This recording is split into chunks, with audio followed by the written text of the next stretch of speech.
Chapter 2 Roman Britain and the Anglo-Saxon Conquest.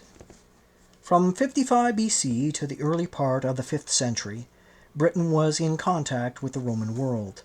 During that period, a few Roman historians and geographers devoted brief passages to affairs in Britain.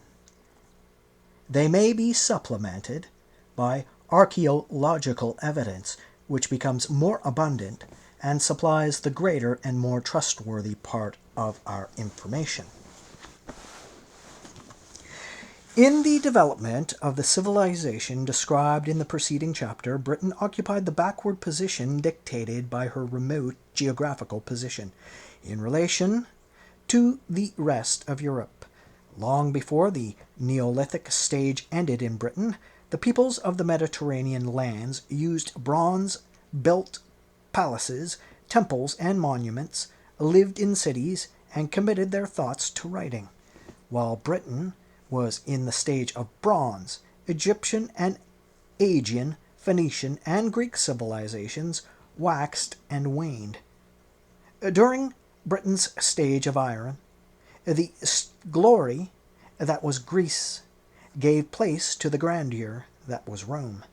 Beginning as a small hill town, Rome piled conquest upon conquest, until by the beginning of the Christian era, the Mediterranean was a Roman lake, and all of Europe, south of the Danube and west of the Rhine, acknowledged her sway. Wherever the Roman legions went, Roman commerce and Roman civilization followed. Whenever a new territory was added to the Roman dominions, armed forces were stationed permanently upon its borders to repel hostile invaders, and at points of vantage in the interior to prevent internal insurrection. By this means, Rome gave to the lands under her sway a deep and lasting peace, which brought prosperity to many a people never before long free from the turmoil of war. When the soldiers had been placed on guard, building began.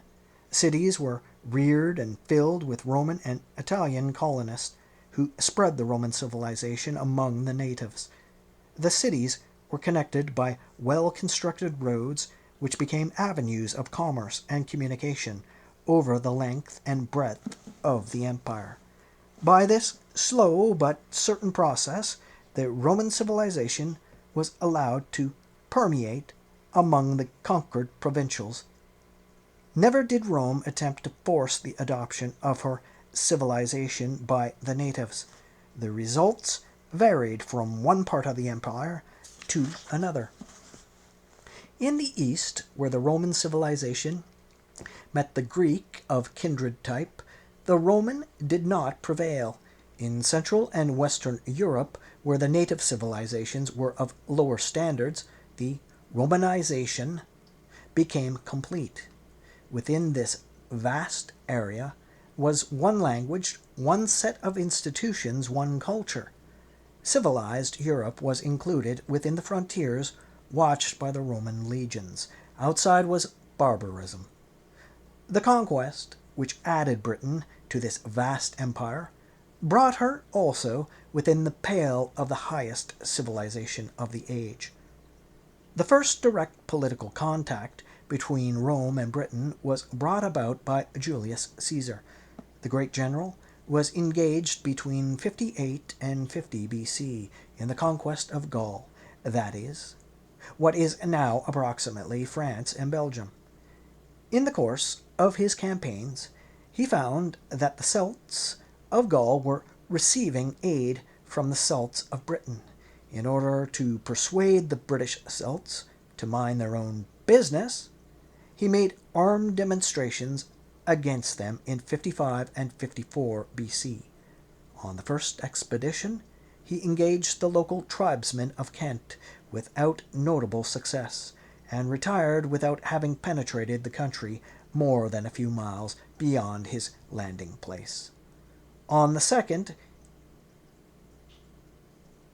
he marched through Kent and advanced a few miles across the Thames. He defeated a confederacy of the Celtic tribes which opposed him, received hostages, exacted a futile promise of the payment of annual tribute, and without his legions, across the Channel, never to return. Caesar's expeditions brought Britain to the attention of the Roman world. Thereafter, visions of British conquest haunted Roman statesmen, but civil wars and the more pressing necessities for campaigns in other directions prevented the fulfillment of the dream for nearly a century. Meanwhile, the Celts of Britain were coming under the influence of the Roman civilization. After Caesar's conquest of Gaul, a Roman province was organized across the Channel from Britain. The continuation by the Celts of Britain of their intercourse with the Celts of Gaul brought them into contact with things Roman, while the foreign commerce of Britain, which seems now to have quickened, brought to the island Roman merchants, the forerunners of empire. In this interval, British coins began to be patterned on those of Rome. British princes began to pay their respects to the emperors at Rome, and more than one prince, who had suffered reverses in the civil wars of his native land, besought Roman intervention in British affairs. The Romans, on their side, acquired greater familiarity with the geography, the politics, and the resources of the island. Thus the way was prepared for the conquest, which was undertaken by the Emperor Claudius in 43 A.D. The Roman army landed in the southeastern corner of Britain. The first advance resulted in the conquest of the strong confederacy of Belgic tribes holding that section of the island. Thence, the legions advanced on the radii of a circle to the southwest, northwest, and north, where they met with slight resistance from tribes which had previously been the foes of the Belgi. Within 5 years, the Romans had control of the plain. The Roman authority in this district, however, was not yet firmly established. Petty rebellions and disorders occurred, which culminated in 61 with an outbreak that nearly overwhelmed the Roman power. The natives of the East, angered by the injustice and extortion of Roman officials, were led by Queen Boudica against the principal Roman settlements. They massacred the inhabitants and defeated the only section of the Roman army stationed in the neighborhood. The tide turned with the arrival of the Roman governor, who had been conducting a campaign in Wales. Hurrying east with a small army, he risked successfully a critical battle which scattered the forces of Boudica. A reorganization of the government, which laid the foundation of orderly provincial administration, followed during the next decade. By about 70, the Roman control of the plains south of Humber and Mersey was thoroughly established. Meanwhile, the conquest of the hill tribes had been begun. This was a more difficult task, requiring a longer time for its accomplishment. Campaigns begun in Wales in 48 were not completed until 79. The last campaign was conducted by Agricola, governor of Britain, from 78 to 85, who turned next to the task of extending the Roman power toward the north, where the conquest had begun a few years earlier.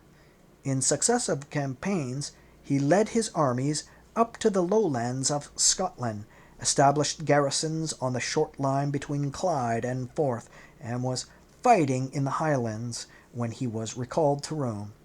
The attempt to make the ocean the boundary of the empire on the north was not again renewed.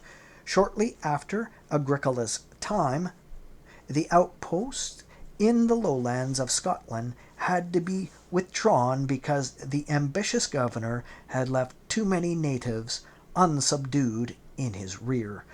The Pennines, indeed, were so insecurely held that the warfare with the inhabitants of these mountains lasted intermittently until 120, when the Emperor Hadrian came in person to complete the conquest. Even after his thorough work, a formidable revolt had to be quelled 35 years later before permanent peace was firmly established behind the northern boundary of the province of Britain. This frontier was fixed by Hadrian, who had a wall built across the island from Tyne to Solway. North of the wall, warfare did not cease until the early years of the 3rd century. The 2nd century, which witnessed prolonged warfare in the north of Britain, was for the empire as a whole a period of prosperity. The historian Gibbon characterized it as the period in the history of the world during which the condition of the human race was most happy and prosperous. The 3rd century, on the other hand, was a time of disaster, when civil wars and invasions seemed to threaten the disruption of the empire. In contrast with all this, Britain entered upon a period of peace. Her frontiers were free from serious attack, and her legions took little part in the civil wars. This peaceful epoch was the time when many new residences were built in the country, but for the towns it was not a period of prosperity. In Britain, as elsewhere in the empire, the towns began to decay in the middle of the century, borne down by a burden of imperial taxation, which was too heavy, and by an inflation of the currency. About 350 began a series of events which ended in the downfall of Roman rule in Britain. The independent Celts in the north renewed their attacks on the wall. The Celts of Ireland, who were known as Scots, settled in the west of Scotland, gave the land their name, assisted in the attacks upon the wall, and raided the coast of Wales. The Franks and Saxons, German peoples living at the mouth of the Rhine and beyond, had begun to make piratical descents upon the coast of Britain toward the end of the 3rd century. Already a fleet and a system of fortification on the eastern coast had been organized for defense and placed under the command of a Roman officer known as the Count of the Saxon shore. Coincidentally, with the attacks of the Celts, the piratical raids of the Germans appear to have increased in scope and frequency. The invaders broke the defenses to such an extent that country houses began to be abandoned because residence in the open country was no longer safe. Though the wave of invasion was temporarily turned back, it could not be held in check permanently. The empire itself was beginning to crumble. In 378, the Battle of Adrianople broke for all time the Rhine-Danube frontier and marked the beginning of those barbarian invasions before which the might of Rome was destined to fall. In the face of these attacks, the imperial government found it necessary to concentrate on the defense of the heart of the empire, and to leave the provinces on the outskirts to their own resources. In Britain, the situation was further complicated by the attempt of an officer stationed in Britain to usurp the purple. In 383, he crossed to Gaul, carrying most of the British garrisons with him. After he was defeated and slain, the legions probably were never restored to their full complement. Soon troops began to be withdrawn from Britain for the defense of Italy. In 407, another prospective usurper took more of the soldiers across the Channel, never to return. Thereafter, Rome may have sent governors and troops to the island for a few years, but the Romano-Celtic inhabitants were soon left to shift for themselves against the attacks of Celtic and German barbarians. The provincial organization of Britain was begun immediately after the initial stages of the conquest. The frontier provinces, such as Britain was destined to be, were ruled by a governor who had command of the army as well as headship of the civil government. His powers were nearly absolute except for his responsibility to the emperor. The natives, however, were given some autonomy in local affairs as soon as they were regarded as sufficiently assimilated to be entrusted with political power. The form taken by the local government was municipal. Rome itself, a city, naturally modeled the governments of conquered lands upon its own organization. The first governors of Britain had not only to plan and execute campaigns, but also to provide for the defense of the conquered portions and to establish there the civil institutions which alone could be counted upon to influence the natives to adopt Roman ways of life. Of the early governors, Agricola, 78 to 85, was the most successful in the work of civil administration. He encouraged the natives to undertake the construction of public buildings, to adopt the dress and other fashions of the Romans, and to use Latin. He made provision, too, for the education of the sons of influential Britons. By the close of his term of office, the provincial organization, which was successfully Romanizing the natives of other provinces, was firmly established in Britain. Among the Roman institutions in Britain, the army occupied an exceptionally prominent place throughout the whole period of the occupation. The troops were stationed principally at three centers near the Highlands. Footnote: at Caerleon, Chester, and York. End of footnote. And in the hills small fortified garrisons were kept thickly placed. Again, the troops were stationed principally at three centers near the Highlands, and in the hills small fortified garrisons were kept thickly placed. In Wales and in all of the uplands north of Trent, the Roman occupation remained primarily military. In these regions, Roman culture had little opportunity to influence the natives. Military institutions, as contrasted with civil, are poor agents for the propagation of civilization. The Roman armies in Britain did little themselves to Romanize the natives, though by holding the barbarians on the north at bay and by keeping the hillsmen quiet, they gave to the plan behind the long period of peace, which enabled the civil institutions to do their slow, quiet work of penetration. Again, the Roman armies in Britain did little themselves to Romanize the natives, though by holding the barbarians on the north at bay and by keeping the hillsmen quiet, they gave to the plain behind the long period of peace which enabled the civil institutions to do their slow, quiet work of penetration. In the plains, the Romans established, to some extent, the agencies which had been used to Romanize other provinces. The most important of these was the urban center.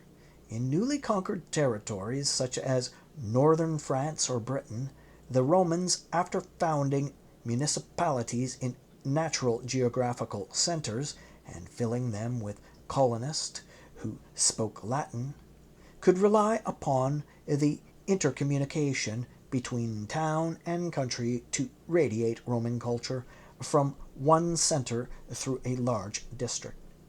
In Britain, Only 4 urban units of this sort are known to have been established, though 3 others became important centers of Romanized life. Besides these cities, there were some 10 or 20 smaller towns, which were built on the Roman model, with squares, marketplaces, temples, and public baths. Silchester, a typical town of this class, probably had a population of less than 2,000, judging by a single inscription found in one of these towns. They were of the type prevalent in northern France. They were tribal towns, where the government was managed not by Roman citizens, but by leaders of the tribe. The population of such a town would be mainly native, though it might contain a small element of Roman merchants and settlers. These municipalities were not as potent agents for the spread of Roman civilizations as were the larger towns, though their organization on the Roman model implies the absorption by their inhabitants of some part of the Roman culture.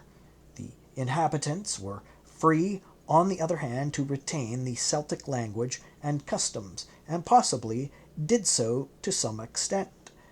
The towns of these 2 types account for the government of the larger part of the plain, though there must have been some parts remote from the urban influence which decimated the Roman culture.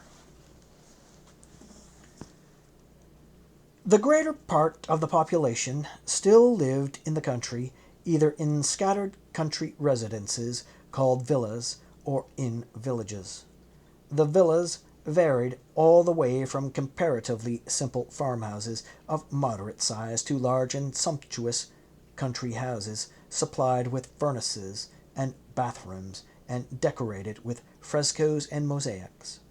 They were uniformly of Roman provincial types of architecture, which were distinctly different from the round stone huts of the Celts, and those which have been excavated contain many material remains, indicating that the people who lived in them were mainly Romanized natives.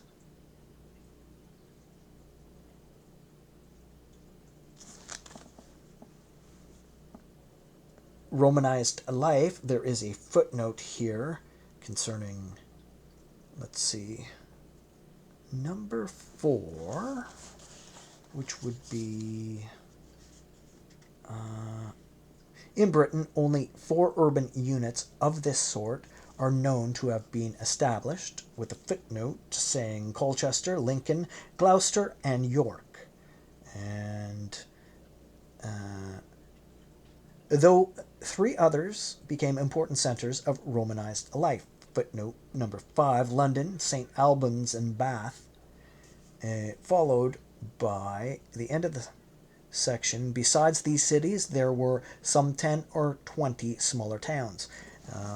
Footnote number 6, in England, town is the generic term or urban units, and it is so used in this book. History of England. Let's see. Okay, and forward. Some of the villas were located upon large estates which were cultivated by means of native laborers, who probably were for the most part slaves or serfs. The villas were small centers from which the influence of the Roman culture radiated in rural districts to some extent. On the other hand, many of the inhabitants still lived in small villages. In a few regions, the villages and the villas were neighbors, but villages were rarely located upon the estates of villas, and in many districts only villages or only villas have been found.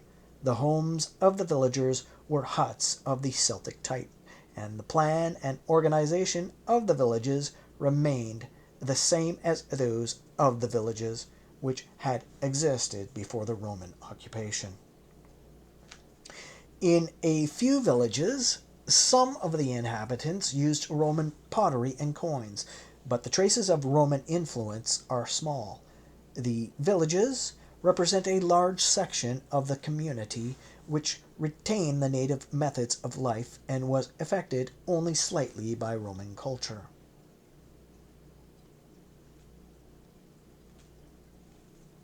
Of all inventions, says Macaulay, the alphabet and printing press alone, excepted those inventions which abridge distance, have done most for the civilization of our species. Footnote on Macaulay. History of England, Boston, 1855. 1, 290. End of footnote. The Roman roads were such an invention. The roads existed before the Roman conquest, were probably little better than rough paths and trails, following the sinuous courses of the cleared ridges of chalk and limestone. So again, of all inventions, says Macaulay, the alphabet and the printing press alone, excepted those inventions which abridge distance, have done most for the civilization of our species. The Roman roads were such an invention. The roads existing before the Roman conquest were probably little better than rough paths and trails, following the sinuous courses of the cleared ridges of chalk and limestone. The Roman roads were so carefully and solidly constructed that their remains can be traced in many parts of England to this day.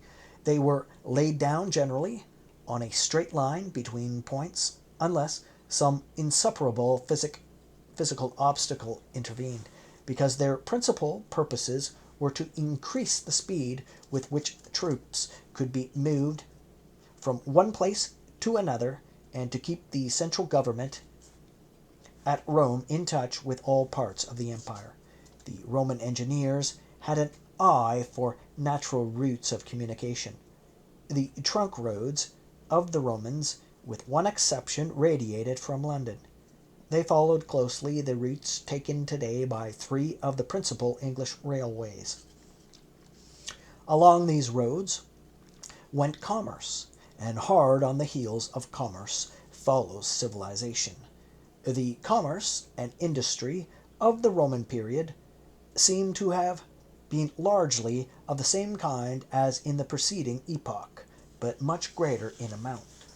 Metals constituted an important part of the exports from Britain, and the demands of a higher civilization increased their use greatly in Britain itself. Tin, lead, copper, and iron were the principal metals produced. Manufacturers of implements and appliances of bronze and iron developed many improvements of technique and turned out a far greater quantity and variety of articles.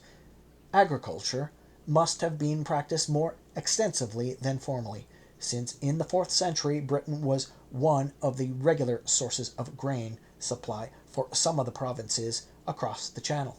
Agriculture, indeed, seems for the time to have been the leading industry. Cattle hides and slaves were still exported. Cloth was woven on a sufficient scale to provide a surplus for export. The taste of the Romans for luxuries of the table brought Kentish oysters to Rome, and lest we should forget the wild character still preserved by most of Britain's surface, we are reminded that Britain supplied wild beasts for the shows at Rome. Wine, oil, ivory, amber, pottery, and glassware were among the imports, but they probably constitute only a partial list. Despite the importation of pottery, a large industry in that ware was developed in England, and an industry in glassware as well. The building trades flourished. Slates and other stones were quarried, and bricks were made in large quantities. In the 4th century, when a Gallic city had to be rebuilt, masons and other workmen were obtained from Britain. The hoards of coins, which are frequently dug up, give the most impressive testimony to the commercial and industrial prosperity of the island during the Roman era. Without much doubt, the volume of business was larger than it had ever been before, or than it was to be again for many centuries after Roman rule ended. With regard to religion, the Romans followed the same policy as with regard to other native institutions. They made no attempt to uproot the native cult. They merely established their own, allowing the Celts to worship what gods they chose. The Romans were becoming sufficiently skeptical about their own religion to tolerate others as long as they did not conflict with the state. But the Romans who lived in Britain came from many parts of the empire, and they brought with them many gods. Beside the altars of Jupiter and Mars are found the shrines of the Eastern Mithra and Isis. Among these Eastern religions came Christianity. By the beginning of the 3rd century, individual Christians were present in Britain, and at the beginning of the 4th, there was a fully developed Christian church. During the 4th century, under first the toleration and then the encouragement of the imperial government, Christianity became more widespread in Britain. Paganism probably survived to the end of the Roman regime. Whether Christianity was then the religion of the majority or of the minority in Britain is unknown, but Christianity is one of the few Roman institutions, if not the only one, which survived the destructive conquest of the Anglo-Saxons in the 5th century. One of the best tests of community of civilization is community of language. So long as two peoples speak different languages, they must remain more or less alien to each other's thought. In Britain, the government began early to encourage the use of Latin by the natives. Literary allusions give some ground for the assumption that the aristocratic and professional classes spoke Latin. More valuable are the inscriptions scratched on tiles and pots by workmen and servants. Enough inscriptions of this sort have been found to establish a probability that in the 3rd and 4th centuries Latin was a familiar tongue to such urban classes as artisans and servants, who were recruited mainly from the native population. They indicate a possibility, indeed, that Latin was used by similar classes on some of the rural estates. The evidence is not sufficient, on the other hand, to preclude the possibility that Celtic remained the language of common usage among the peasants, and even among the artisans of some of the towns. The evidence throws but a flickering light on the linguistic situation in Roman Britain. These are the salient characteristics of the civilization which the Romans established in Britain. It did not extend to all parts of the island. North of the wall, the Roman legions were never secured a permanent foothold. In the uplands, south of the wall, and north of the Mersey and the Humber, and in Wales, the failure of civil institutions to penetrate gave the process of Romanization no opportunity to work. Cornwall, too, saw little of the Roman culture. In all these districts, the Celtic culture survived. The Roman sphere of cultural influence was confined to the plain. Within that area, Roman civilization was adopted to some extent by the natives.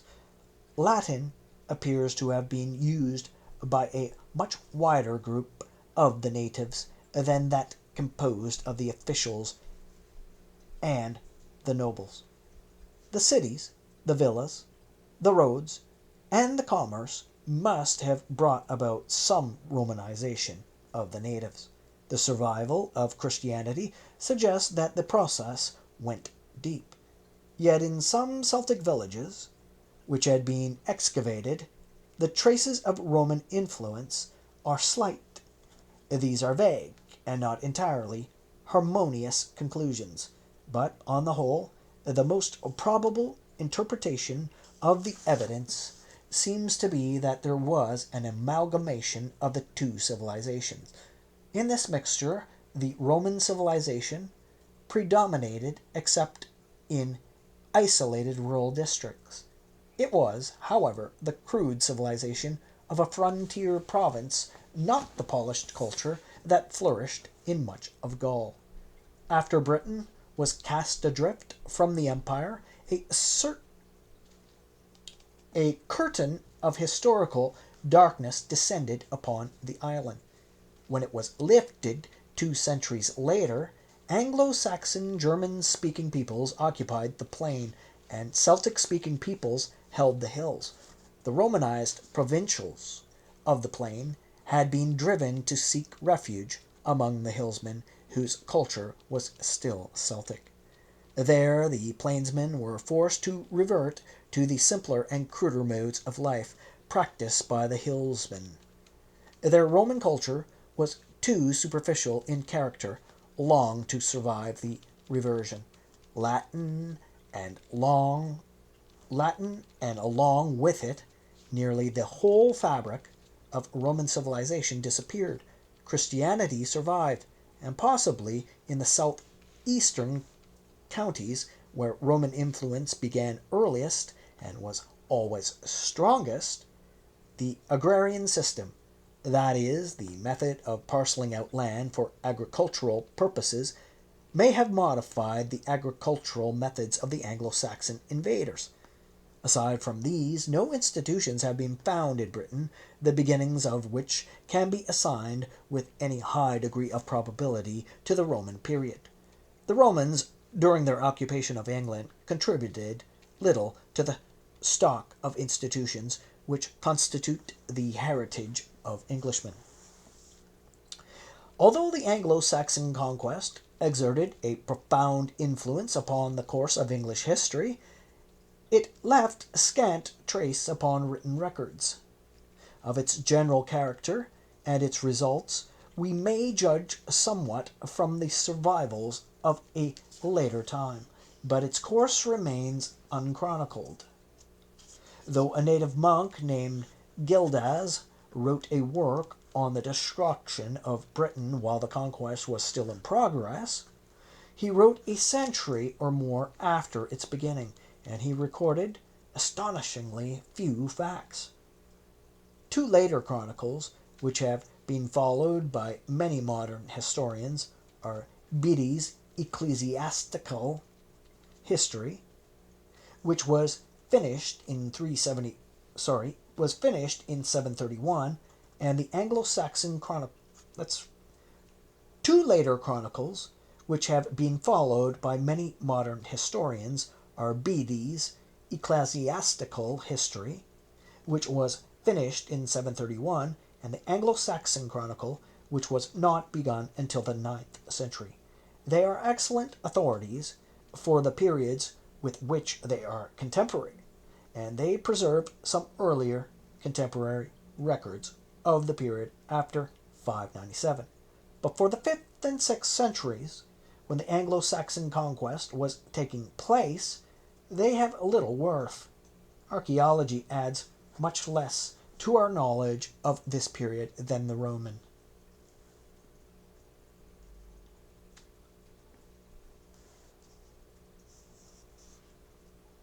And there is a footnote here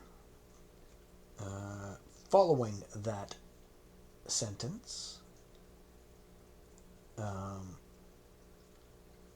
where it is stated they are excellent authorities for the periods with which they are contemporary, and they preserve some earlier contemporary records of the period after 597. But for the 5th and 6th centuries, when the Anglo-Saxon conquest was taking place, they have little worth. Footnote: the Historia Brittonum, though redacted in the 9th century, contains a core of narrative written near the end of the 7th century. It is difficult to disentangle and has as yet slight historical value. End of footnote. The Anglo-Saxons of the period of the Conquest made their buildings of wood and left behind them few enduring material remains except in their cemeteries. The Anglo-Saxon conquest of Britain was part and parcel of the barbarian invasions of the empire in the 5th century. After centuries of pressure against the Rhine-Danube frontier, the Germans burst the bounds, overran the western part of the empire, and broke it up into independent German kingdoms. While Goth and Vandal, Burgundian and Frank were crossing the land frontier, the German peoples who lived on the north shore east of the Rhine and in the peninsula of Jutland began to cross the water frontier to Britain. These peoples were the Jutes, the Angles, and the Saxons, but the three intermixed to some extent both before they left the continent and during the course of the conquest. They came in long, narrow boats propelled by oars rather than by sail. The keels, as they were called, were so low amidships that they must have been a hazardous means of transport across the open sea. But their rowers knew no fear. The dangers of the deep, said a contemporary, are to them not casual acquaintances, but intimate friends. For since a tempest throws the invaded off their guard, and prevents the invaders from being descried from afar, they hail with joy the crash of waves on the rocks, which gives them their best chance of escaping from other enemies than the elements. 2 footnotes here.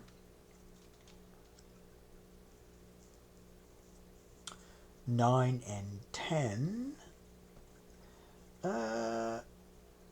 In the identity of Jutes and Angles and the Saxons. Footnote. This, at least, is the tradition preserved by Bede, which receives some confirmation from archaeological evidence, although philology indicates a possibility that Angle and Saxon may have been 2 names for one people.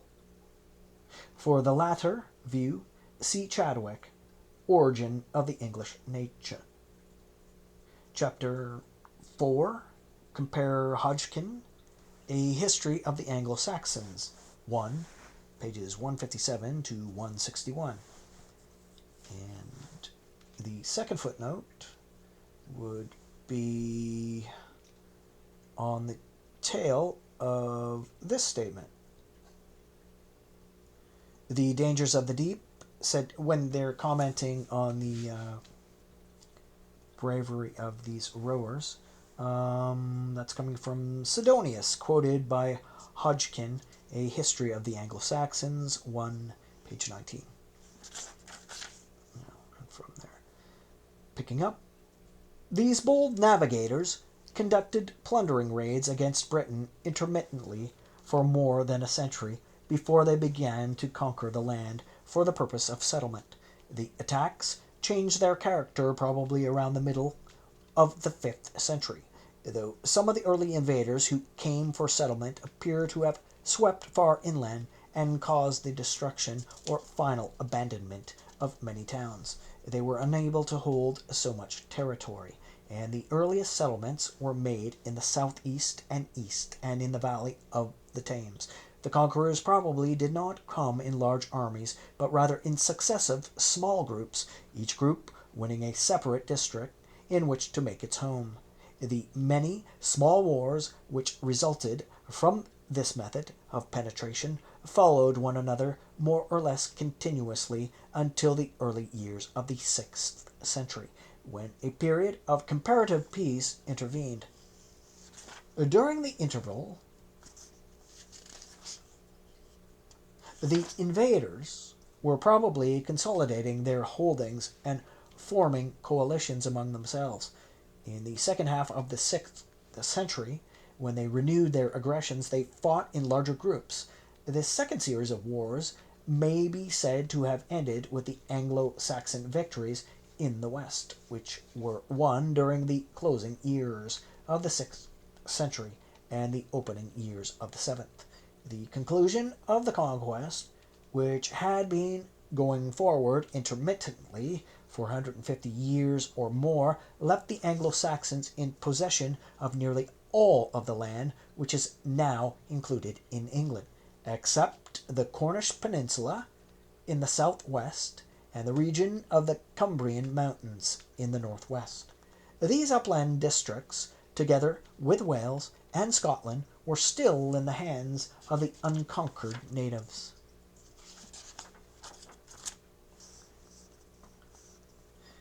The Anglo-Saxon conquest was utterly different in character from the Roman. The Anglo-Saxons migrated as a people. The warriors brought with them their wives and children and set up their household gods on the newly conquered soil. A German civilization was thus brought to England. The new civilization did not amalgamate extensively with the old, for the Anglo-Saxons appear to have waged a war of extermination. They did not kill all the Celts in the territories which they occupied, but, except in the west, the north, and possibly the southeast, they appear either to have killed or to have driven out the larger portion of them. In some regions, they may have retained some of the Celts as slaves, and there may have been some intermarriage with Celtic women, but the contact between the two peoples was not enough to effect any significant modification in the institutions of the conquerors. Such, at least, is the only hypothesis which seems adequately to explain the divergence between the results of the Anglo-Saxon conquest and those of the conquest made by other German peoples in other parts of the empire. In Gaul, for example, the Franks, after a period of warfare, were accepted as rulers by the native provincials. The two peoples settled down peacefully, side by side, and intermingled freely. The German conquerors soon adopted the Latin of the conquered in place of their mother tongue, and abandoned their paganism in favor of the Christianity of the subject population. In Britain, the conquest extended over a much longer period. The natives contested the progress of the invaders more stubbornly, and the opportunity for peaceful intercourse between the conquerors and the conquerors was less. In Britain, the language of the conquerors remained almost purely Germanic, nor did the Anglo-Saxons accept Christianity from the conquered. Christianity survived among the Celts of Britain, but the Anglo-Saxons were first converted by missionaries sent from Rome. When the conquest had been nearly completed, a contact between the Anglo-Saxons and the Celts, which was not sufficiently close to cause any significant change in either the language or the religion of the conquerors, could hardly have wrought any vital change in other Anglo-Saxon institutions. Even the material aspects of the civilization of the Roman period disappeared.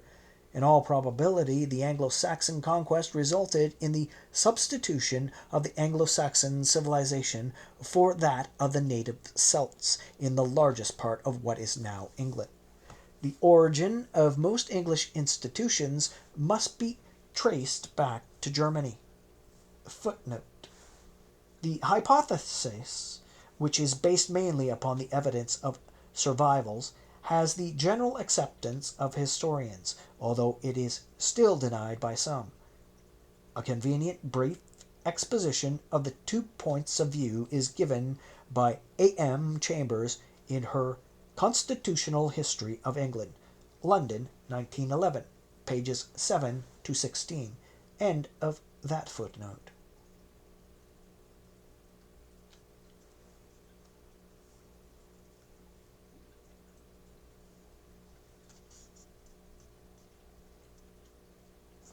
And there is another footnote just before that. On the tail end of the sentence, Christianity survived among the Celts of Britain, but the Anglo-Saxons were first converted by missionaries sent from Rome.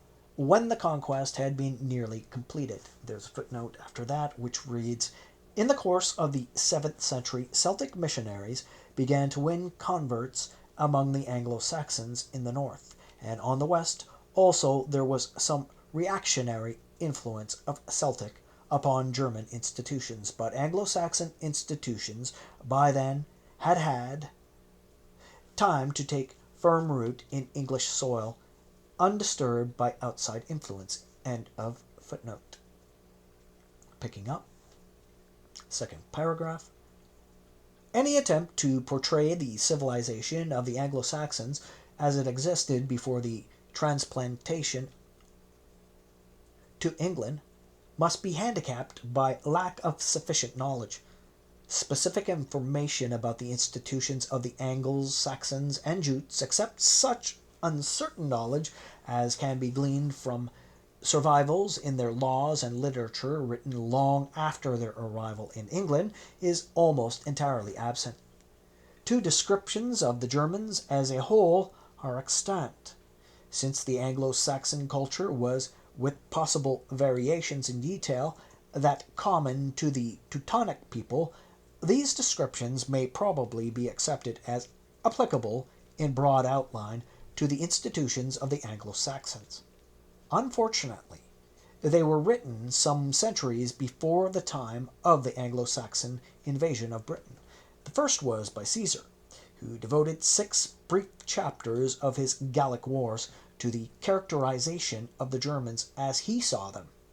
In 98 AD, Tacitus wrote the Germania, which is a more circumstantial account. Between that time and the Anglo-Saxon conquest, some changes in German institutions indubitably took place. But contemporary evidence of what happened in this interval is almost non-existent. The later institutions of the Anglo-Saxons, however, when compared with these described by Caesar and Tacitus, present a remarkable family likeness. It appears to be a reasonably safe assumption that these 2 Roman historians describe the roots from which grew many parts of the English constitution. The largest political unit among the Germans was the tribe. In many tribes, the only organ of central government was the council, composed of all the freemen of the tribe. They deliberated upon questions of interest to the whole group, such as war and peace, and settled all affairs of importance. There was no voting in the modern sense of the term, but the approval of the council of freemen was essential to secure common action. The nature of the institution implies an undisciplined, rough and ready freedom. In the time of Tacitus, some tribes had kings, who appear to have been permanent leaders of their peoples, rather than the authoritative heads of states. In these tribes, the tribal councils were still maintained. Some of the Anglo-Saxon tribes had kings before they began the conquest of Britain. Others probably developed their kings from temporary military leaders during the turmoil of the conquest. When the conquest ceased, every independent group of the Anglo-Saxons had its king. On the other hand, there is no evidence that the democratic tribal assembly ever existed in England. The tradition preserved in later literature places power in the hands of the king and of his court, which was filled with royal officials and military retainers. Whether this democratic element disappeared before, during, or after the Anglo-Saxon conquest, it is impossible to say. The tribal unit was subdivided into smaller units, which Caesar and Tacitus call pagi. They were probably the divisions called hundreds by the Germans. The chieftains selected in the tribal council administered the affairs of the hundreds and presided over the local courts, which probably transacted most of the judicial business of the tribesmen. The chieftains were not absolute in power. since many freemen were associated with them in their work. In Anglo-Saxon laws, the 100 is not mentioned until the 10th century, but the institution may have existed earlier. In the early Anglo-Saxon laws, on the other hand, the local officials seem to have been appointed by the king. In each 100 were several villages. They appear to have had few independent political functions. In the time of Caesar and Tacitus, the clan was an important agent of government, and among the early Anglo-Saxons, the kindred bond was still strong. The personal basis of the political organization appears clearly in the mode of administering justice, the law of private vengeance, the eye for an eye, tooth for a tooth principle of the laws of Moses, which regarded a crime primarily as an offense against the individual rather than against society as a whole, was the law of the early Germans. The person who suffered injury from another could seek his own redress, or, if he were slain or disabled, it was the duty of his clan to exact atonement from the transgressor. In the time of Tacitus, the courts would be used in place of self-help, though the alternative right of private vengeance was still retained. In the case of homicide, a fine called the Whirlgeld, man money, was paid to the clansmen of the deceased. Lesser injuries could be expiated by fines paid in part to the injured party and in part to the state. These fundamental principles of criminal law still prevailed among the Anglo-Saxons at the time of the Conquest. Their earliest written laws are taken up largely with the tariff of fines assessed against all conceivable kinds of bodily injury. One of the principal purposes for which the German tribal state existed was for waging war. The German people revel in war, says Tacitus, and his assertion is amply verified in the pages of his own history. The military organization of the Germans, like their political organization, was a rough and ready one. Every freedman was a warrior. The army was the tribe in arms. The emphasis placed upon military affairs remained prominent among the Anglo-Saxons long after the conquest of Britain. An institution connected with the military organization which had a deep influence upon German life was the Comitatus, spelled Comitatus.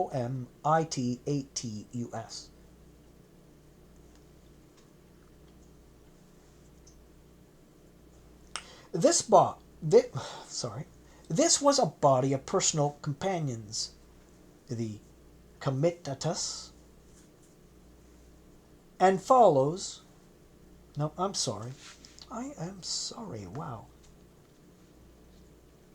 Comitatus. This was a body of personal companions and followers whom a chieftain or some other influential man gathered around him for the purpose of warfare. The members were dependent on the leader, though the position was one of honor. The Comitatus was a permanent part of the leader's household.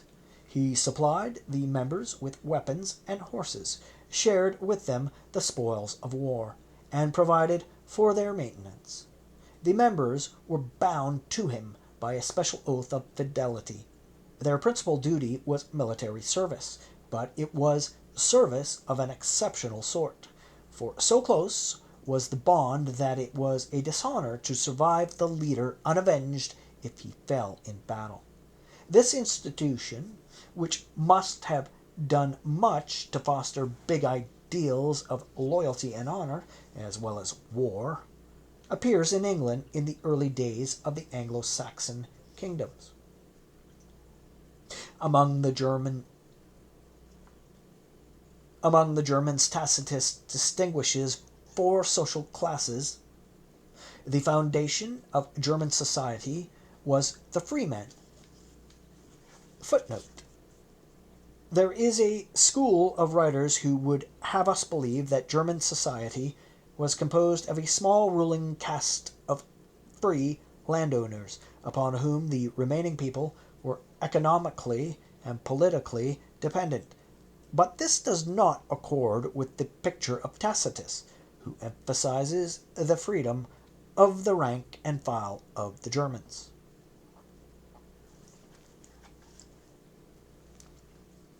The council, composed of freemen, transacted the business of the community, and the host of freemen went forth in battle array. Above the freemen in the social scale were the nobles. Nobility carried with it honor and esteem. Doubtless it gave its possessors greater influence in the conduct of public affairs than that possessed by the ordinary freemen, but the nobles did not form a ruling caste. Below the freemen were the slaves, who had no political rights and no wehrgeld. They were the chattels of their masters, who had the same rights over them as over an ox or a horse. In practice, their lot was not so bad as that of the Roman slaves.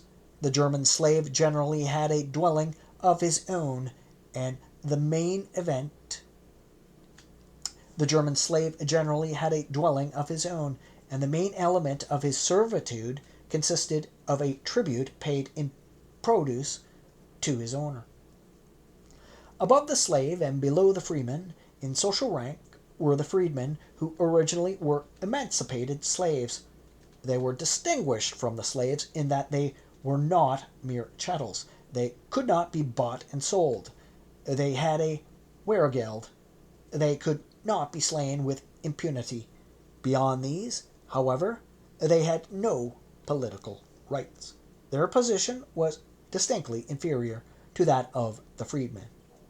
In the Anglo-Saxon laws written in England in the 7th century, all of these classes are mentioned. The nobles are known as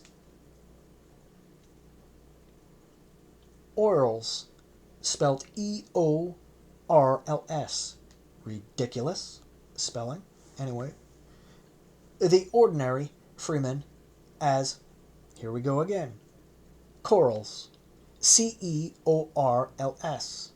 and those in the class intermediate between the free and the slave as laets. Oh, pardon me for my distaste for, I don't know, feeble transliterations. I hate that. It's not the writer's fault. But anyway, there you go. The Anglo-Saxons who conquered England made agriculture the mainstay of their existence. They were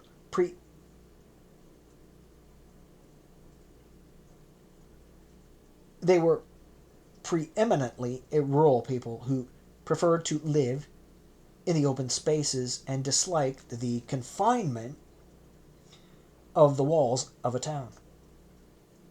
After their advent, most of the Roman towns, whence the native inhabitants had departed, were left to fall into ruin and decay. A few continued to be occupied after the conquest, but their populations dwindled and all traces of urban life disappeared. The villa system of the Romans was likewise abandoned. Even the Roman roads were not kept in repair, although the main highways continued to be used to such an extent that they received Anglo-Saxon names. The invaders did not settle along the roads, however. They came by boat, penetrated the interior, mainly by means of the rivers, and settled in the valleys. The thriving commerce of the Roman period came to an end. With the Franks across the Channel, the Anglo-Saxons maintained a commercial intercourse, in which the chief article of export was slaves. But the volume of trade was insignificant compared with that of the Roman days. Many of the industries of the Roman period ceased to exist, while others deteriorated.